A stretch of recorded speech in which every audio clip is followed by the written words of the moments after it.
عسلامة ومرحبا بكم في حلقة جديدة وفيديو جديد من بلاي ليست Let's Learn Node.js. في فيديو اليوم باش نحكيو على الاكزيكيوشن متاع الجافا سكريبت في النافيجاتور.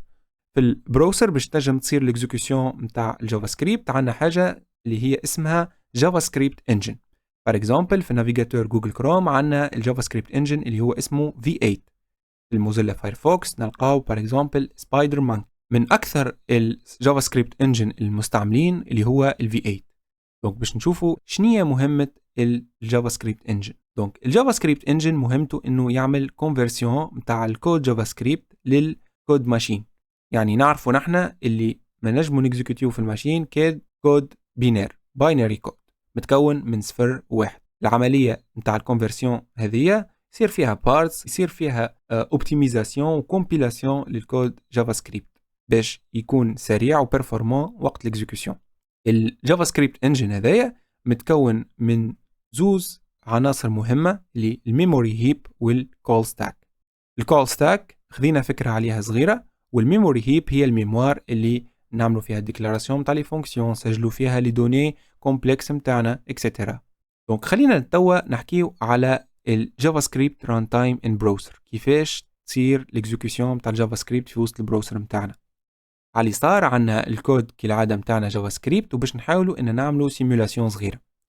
في البراوزر متاعنا عندنا دي كومبوزون منهم الجافا سكريبت انجن، وعندنا كذلك الويب اي بي ايز. مثلا اذا عرضتكم قبل في الكود جافا سكريبت الكود document.getElementsById getElementsByClassName باش نحاولوا نقراو بيه دي دوني على نود موجود في ال HTML او موجود في الدوم اللي هي Document Object Model، واللي هي تمثل ستركتور متاع الباج ويب متاعنا او ستركتور HTML اللي متكونه من لي نود اللي هما اللي تاج HTML اللي يكونوا الباج ويب متاعنا.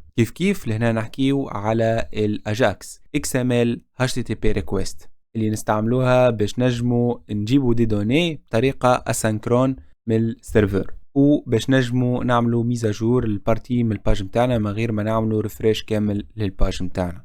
كيف عنا فونكسيونات اللي نخدمو بيهم في الجافا سكريبت كيما set timeout وال set interval.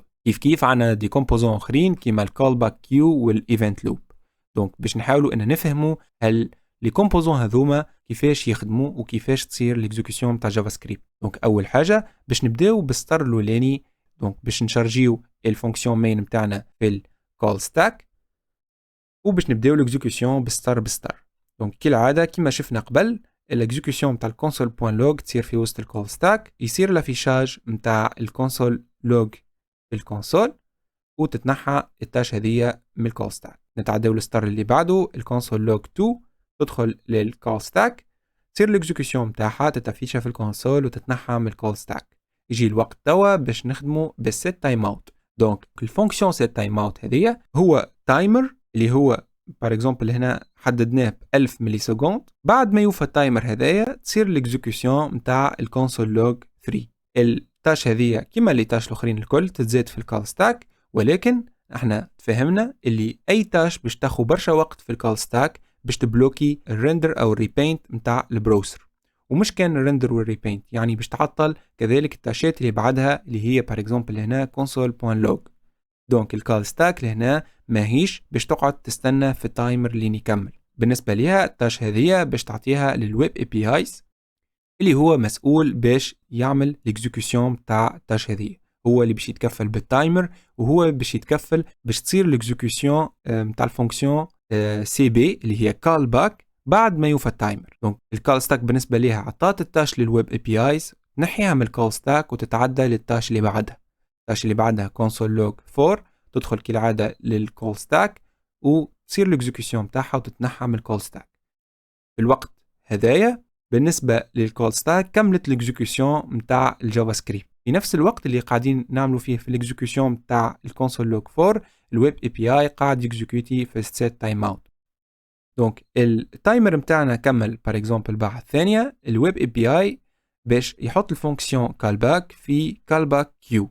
الكالباك كيو مسؤوله باش تلم الكالباكس الكل في الكيو هذه. دونك وتوا نتعداو لدور الايفنت لوب. الايفنت لوب هي مهمته انه يهز لتاش من الكول باك كيو يحطهم في الكول ستاك، ولكن بشرط واحد برك، الايفنت لوب ما يهز التاش من الكول باك كيو للكول ستاك الا ما تبدا الكول ستاك فارغ. معناتها حتى الفونكسيون مين ما لازمهاش تكون موجوده في الكول ستاك، يعني نضمنوا اللي ليكزيكيوشن نتاع سينكرونس كود نتاعنا الكل صارت الاكزيكيوشن نتاعو باش ما نبلوكيوش كود اخر. دونك لهنا بالنسبه للكول ستاك هي كملت الاكزيكيوشن نتاع الكود نتاعنا، وصلت للكونسول لوج 4 واللي هو اخر ستار في الفيشيه نتاعنا. دونك المين نتاعنا تتنحى من الكول ستاك.